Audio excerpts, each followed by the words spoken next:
Hello hi मेरे प्यारे दोस्तों, सरस्वती मां पाठशाला में आपका स्वागत है। आज का टॉपिक है हमारा किसी प्रतिरोध में उत्पन्न होने वाली ऊष्मा। ठीक है, उससे पहले हम कल का थोड़ा सा रिवीजन कर लेते हैं, फिर आगे बढ़ेंगे। ठीक है, देखिए कल हमने पढ़ा था दो तीन फॉर्मूले निकाले थे, वो किस तरीके से निकाले थे। कल हमने विद्युत धारा का तापीय ऊष्मा निकाली थी कि किस तरीके से उस पर प्रभाव डालती है। देखिए हमने पहला फॉर्मूला पढ़ा था कि जब एक आवेश को एक सिरे से दूसरे सिरे तक ले जाते हैं, एक आवेश को एक सिरे से दूसरे सिरे तक ले जाने में जो कार्य होता है वो W होता है। क्या होता है? W। ठीक है, वो कार्य क्या होता है? W।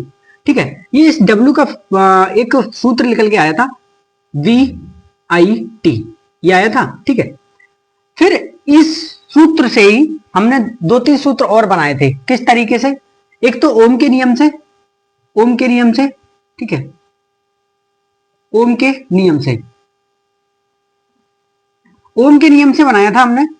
जब ओम का नियम V बराबर IR होता है। क्या होता है? IR। ठीक है, जब इसे इसमें स्थापित किया तो जब V की वैल्यू यहां रखी तो IR, ठीक है, IT ये बना। तो I से गुणा करेंगे तो स्क्वायर हो गया और RT। एक फॉर्मूला ये बन करके तैयार हुआ। ठीक है, एक फॉर्मूला ये बन करके तैयार हुआ। तो ये आया W बराबर I स्क्वायर RT। ठीक है, ये आया, एक ये बन करके तैयार हुआ। फिर हमने थोड़ा सा इसमें और चेंज किया, ओम के ही नियम से, ओम के नियम से कि इसे कन्वर्ट कर लेंगे तो I बराबर V बटे R हो जाता है। ठीक है, I बराबर V बटे R। इसको भी इसमें ही रखा हमने। ठीक है, जब हमने इसमें रखा तो ये आया ये V। ठीक है, I की वैल्यू यहां रख दी, V बटे R। ठीक है, और T। जब हमने इस फॉर्मूले को निकाला तो ये आया V का स्क्वायर T बटे R। सही है, एक फॉर्मूला ये निकल के आया। ठीक है, ठीक है, एक फॉर्मूला ये था हमारे पास। ठीक है, और हमने देखा था कि जो किया गया कार्य व्यय ऊर्जा के बराबर, जो ऊर्जा खर्च होती है उसके बराबर होता है। व्यय ऊर्जा के बराबर। ठीक है, व्यय ऊर्जा के बराबर होता है। ठीक है, हमने निकाला था ये। तो यहां क्या होगा? W बराबर E होगा और W बराबर H होगा। ठीक है, इससे ये दोनों तीनों रिलेशन है। फिर इसका एक रिलेशन निकल के आया था कि हम W बराबर इस फॉर्मूले को VRT भी बोल सकते हैं बटे RT, और इसे H बराबर VRT भी बोल सकते हैं, बट बी स्क्वायर T बटे R, इस तरीके से भी बोल सकते हैं। ठीक है, या इन सभी फॉर्मूले में H भी जोड़ सकते हैं तो सेम आएगा। ठीक है, इसका ये मतलब था। तो जो कल वाला रिवीजन था थोड़ा थोड़ा हो चुका है, और इससे पहले ये आपको थोड़ा सा समझ में आ चुका होगा कि किस तरीके से हमने ओम के नियम से दो फॉर्मूले को चेंज किया। ठीक है, पहला फॉर्मूला था हमारा ये, ठीक है, दूसरा था ये, तीसरा था ये। समझ में आ गया? ठीक है, अब हम आज पढ़ेंगे किसी प्रतिरोध में उत्पन्न होने वाली ऊष्मा। ठीक है, किस तरीके से उत्पन्न होती है ऊष्मा, इसके बारे में हम पढ़ेंगे। ठीक है, देख लीजिए।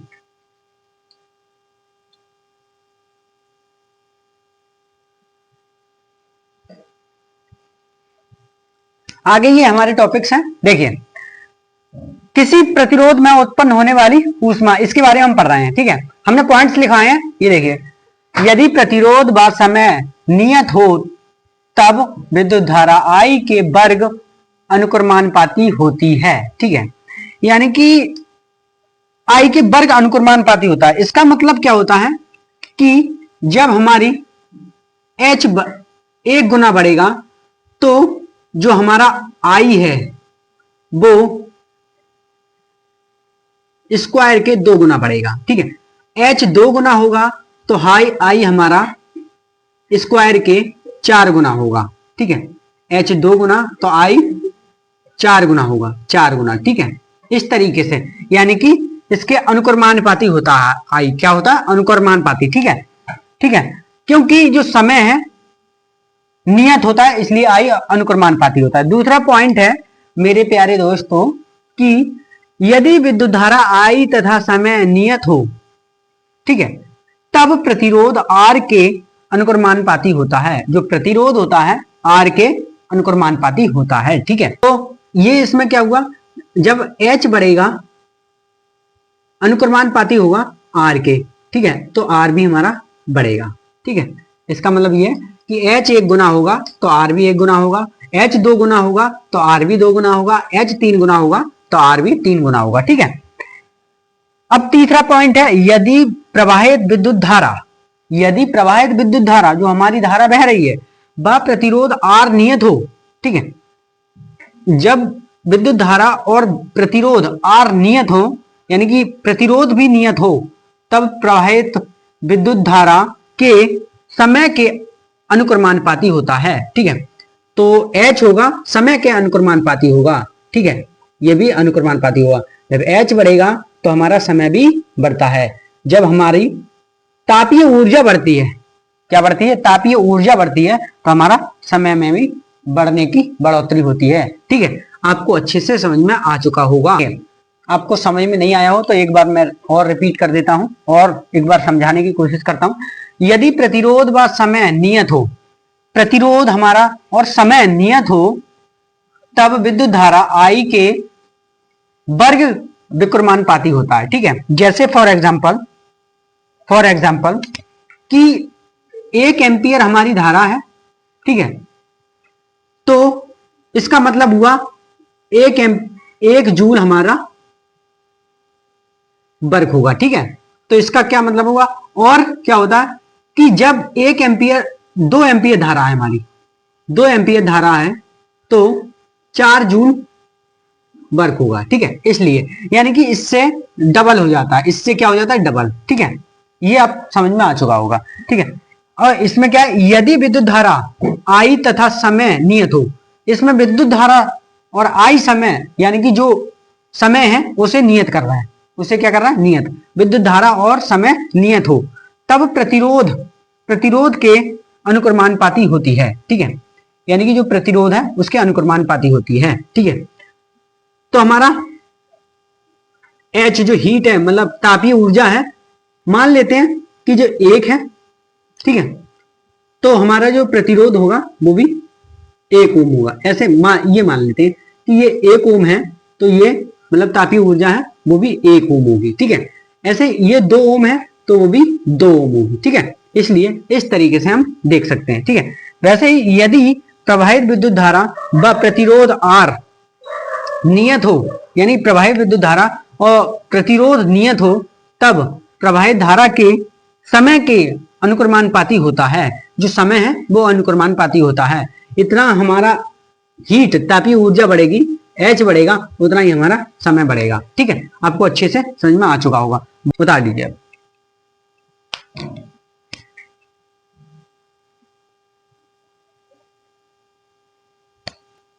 मेरे प्यारे दोस्तों ये कुछ पॉइंट्स हैं, लिखा है विद्युत धारा के तापीय प्रभाव के व्यवहारिक अनुप्रयोग। हम विद्युत धारा के तापीय प्रभाव को व्यवहारिक यानी कि अपने घरों में किस तरीके से अनुप्रयोग कर सकते हैं, इनका उपयोग कर सकते हैं। देखिए पहला है, विद्युत धारा जब उच्च प्रतिरोध से प्रवाहित होती है, जब उच्च प्रतिरोध से प्रवाहित होती है तो उसे गर्म कर देती है, सही है। जब विद्युत धारा उच्च प्रतिरोध से प्रवाहित होती है तो उसे गर्म कर देती है।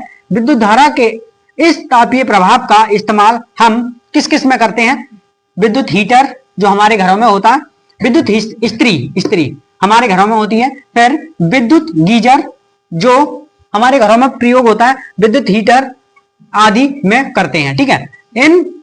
इन चीजों में तापीय प्रतिरोध का इस्तेमाल करते हैं, यानी कि गर्म प्रतिरोध का इस्तेमाल करते हैं, ठीक है। उच्च तापीय प्रतिरोध का इस्तेमाल करते हैं, ठीक है। दूसरा है, वे विद्युत अवयव जो विद्युत धारा के तापीय प्रभाव पर आधारित हैं, कौन कौन से होते हैं, उनमें से नाइक्रोम होता है, नाइक्रोम का इस्तेमाल किया जाता है। इनमें किसका इस्तेमाल किया जाता है मेरे प्यारे दोस्तों? नाइक्रोम का। किसका? नाइक्रोम का। ठीक है, आपको दिख रहा होगा नाइक्रोम का इस्तेमाल किया जाता है। ठीक है, नाइक्रोम मिश्रित होता है। इसमें 80% निकिल होता है तथा 20% क्रोमियम होता है। ये किससे बना होता है? 80% निकिल और तथा 20% क्रोमियम का बना होता है। किसका बना होता है? 80% निकिल तथा 20% क्रोमियम का बना होता है। किसका बना होता है? नाइक्रोम। 80% इसमें निकिल यूज होता है और 20% क्रोमियम यूज होता है। ठीक है, आपको अच्छे से समझ में आ चुका होगा। फिर दूसरा पॉइंट हमारा, विद्युत धारा के प्रभाव का उपयोग प्रकाश उत्पन्न करने में होता है। सही है, प्रकाश उत्पन्न करने में होता है। हमारे घरों में प्रयुक्त होने वाले बल्बों का तंतु टंगस्टन का होता है, जिसे हम डब्ल्यू से प्रदर्शित करते हैं। किससे प्रदर्शित करते हैं? डब्ल्यू। ठीक है, का बना होता है ठीक है, जो तप्त होकर यानी गर्म होकर, जो तप्त होकर प्रकाश व ऊष्मा उत्पन्न करने लगता है। जो तप्त होकर प्रकाश व ऊष्मा उत्पन्न करने लगता है। और टंगस्टन का गलनांक 3380 डिग्री सेल्सियस होता है। इस टंगस्टन का गलनांक क्या होता है? 3380 डिग्री सेल्सियस होता है। ठीक है, इसे याद रखना क्योंकि ये एमसीक्यूज में आपसे पूछ सकता है। ठीक है, ये आपको अच्छे से समझ में आ चुका होगा। ठीक है, उतार लीजिए।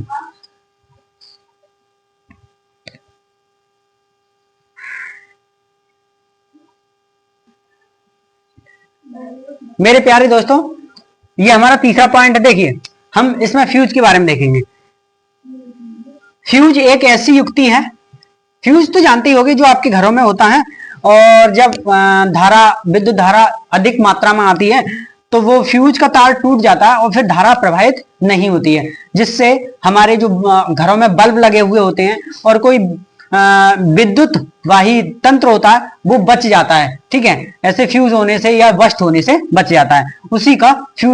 उसी के लिए फ्यूज का उपयोग करते हैं। ठीक है, जैसे फ्यूज एक ऐसी युक्ति है जिसका उचित गलनांक व निम्न प्रतिरोध होता है। ठीक है, उचित गलनांक का मतलब होता है कि गल नहीं सकता वो, उसकी जो गलने की क्षमता है वो बहुत कम है। ठीक है, और निम्न प्रतिरोध, बहुत कम प्रतिरोध होता है, वो धारा को रुकावट बहुत कम करता है, धारा की रुकावट बहुत कम करता है। ठीक है, फ्यूज का उपयोग विद्युत संधारित्रों की सुरक्षा के लिए किया जाता है। सही है, विद्युत संधारित्रों का मतलब होता है जैसे टीवी, फ्रिज वगैरह हमारे घरों में यूज होता है तो उसे विद्युत संधारित्र कहते हैं। सही है, हम अपने घरों में लाइट वगैरह और फैन वगैरह चलाते हैं, ये सब विद्युत संधारित्र कहलाते हैं। ठीक है, जब हमारे मेन बोर्ड में स्विच लगा, मतलब फ्यूज लगा होता है, जब हमारी विद्युत धारा हाई वोल्टेज पे आती है तो उसे वो मतलब फ्यूज टूट जाता है और फिर विद्युत धारा प्रवाहित नहीं हो पाती है। इससे वो सब विद्युत संधारित्र सुरक्षित रहते हैं। ठीक है, इसीलिए वो कह रहा है। ठीक है,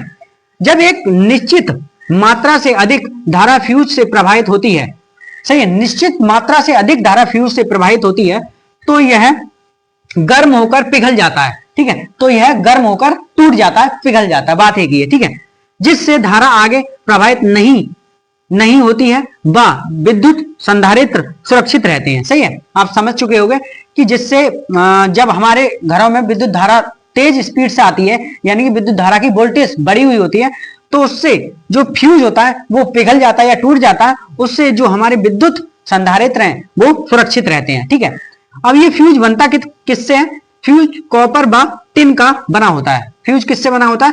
कॉपर व टिन का। ठीक है, इसे याद रखना क्योंकि ये नंबर में एमसीक्यूज में पूछ लेता है। ठीक है, आप उतार लीजिए, आपको अच्छे से समझ में आ चुका होगा। ठीक है, उतार लीजिए।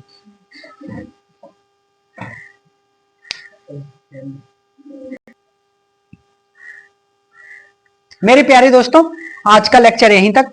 कल जो हमारा आखिरी टॉपिक इस चैप्टर का बचा है वो हम कल पढ़ेंगे, कल वाले लेक्चर में। ठीक है, और उसके बाद हम इस चैप्टर के कुछ न्यूमेरिकल करेंगे, फिर ये चैप्टर फिनिश हो जाएगा। ठीक है, वीडियो को लाइक कीजिए, शेयर कीजिए और अपने दोस्तों को भी शेयर कीजिए। ठीक है, और लगे रहिए, मेहनत करिए। धन्यवाद।